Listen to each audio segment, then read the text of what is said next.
Hello viewers, उम्मीद है कि आप सब खैरियत से होंगे। आज के जो हमारा टॉपिक है वो हम देखेंगे जी photorespiration and what is are its disadvantages. यानी फोटो रिस्पायरेशन का प्रोसेस देखेंगे और इसके जो डिसएडवांटेज होगी प्लांट को वो हम देखेंगे। फोटो रिस्पायरेशन देख लेते हैं। Definition: respiratory activities which occur in plant during day time is called photo respiration. यानी वो एक्टिविटी प्लांट जो करता है डे टाइम के वक्त वो आ जाता है फोटो रिस्पायरेशन।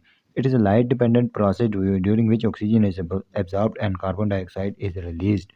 यानी इसमें क्या होगा, जो ऑक्सीजन होगी एब्जॉर्ब कर लेगा प्लांट और कार्बन डाइऑक्साइड रिलीज कर देगा। वैन फोटो रिस्पायरेशन अकर, यानी फोटो रिस्पायरेशन अकर कब होगी? In hot and dry day the level of oxygen inside the leaf rises. यानी जब हार्ट और जब होगा या जो ड्राई डे, जब ऑक्सीजन का लेवल जो होगा लीफ के अंदर बहुत ज़्यादा हो जाएगा। This is because the stomata is close to prevent the loss of water. इसकी वजह ये होगी क्योंकि जो हार्ट और ड्राई डे होगा और स्टोमेटा जो क्लोज होगा लीफ के ऊपर जो होता है, क्योंकि वहाँ पर से एवोपरेशन होती है, वाटर लूज करता है प्लांट, और वाटर को बचाने के लिए स्टोमेटा क्लोज होगा और जिसकी वजह से ऑक्सीजन अंदर ही जमा होती रहेगी जो कि फोटोसिंथेसिस के प्रोसेस में क्रिएट होगी। The level of carbon dioxide fall because it is consumed and no further CO2 is enter leaf due to closed stomata। और क्लोज स्टोमेटा की वजह से ना ऑक्सीजन बाहर जा सकेगी ना अंदर आ सकेगी।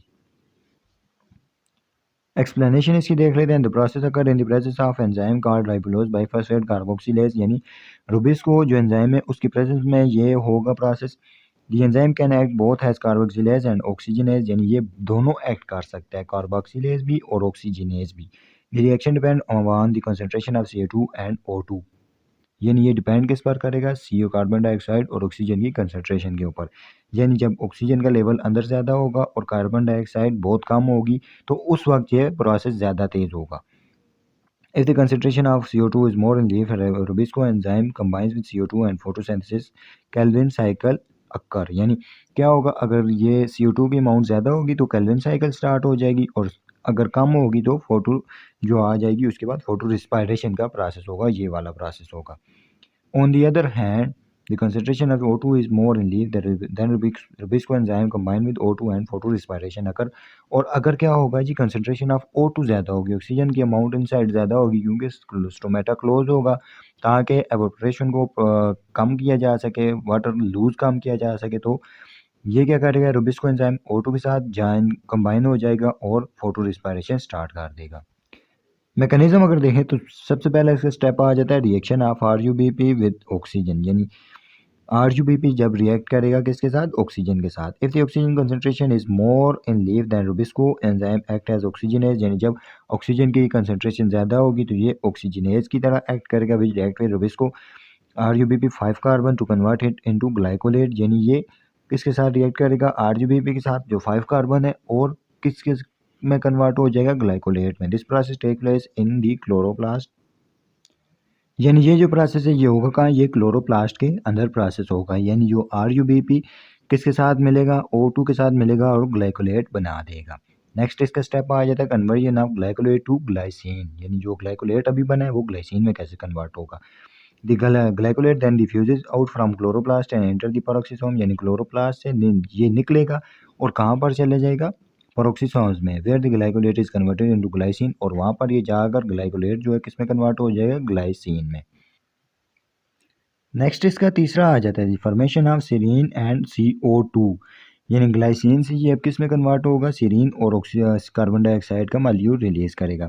Glycine soon after its formation diffuse out from peroxisome and enter the mitochondria. यानी ये फिर किस में एंटर हो जाएगा? पेरोक्सिसोम्स में क्या बना था? सीरीन बना था। सॉरी, पेरोक्सिसोम में ग्लाइसिन बना था। ग्लाइसिन जब पेरोक्सिसोम को छोड़ के माइटोकॉन्ड्रिया में जाएगा वहाँ पर ये क्या करेगा? Glycine are converted into serine. Glycine किस में कन्वर्ट हो जाएगा? सीरीन में और CO2 में। ग्लाइसिन 5 कार्बन कंपाउंड, और ये किस में कन्वर्ट हो जाए? 4 कार्बन में, और एक CO2 कार्बन डाइऑक्साइड का मॉलिक्यूल रिलीज कर देगा। इस प्रोसेस के डिसएडवांटेजेस क्या आ जाते हैं? डिसएडवांटेजेस या फिर इसके बैड इफेक्ट्स आ जाएंगे। Photo respiration is respiratory activity occurring during day time which interfere with photosynthesis activity and results. यानी ये जो होगा फोटोसिंथेसिस का जो प्रोसेस हो रहा है उसको अफेक्ट करेगा क्योंकि ये भी डे टाइम पर होगा फोटो रिस्पायरेशन का भी। इसके रिजल्ट्स में कौन कौन से आ जाएंगे? It reduces the process of photosynthesis.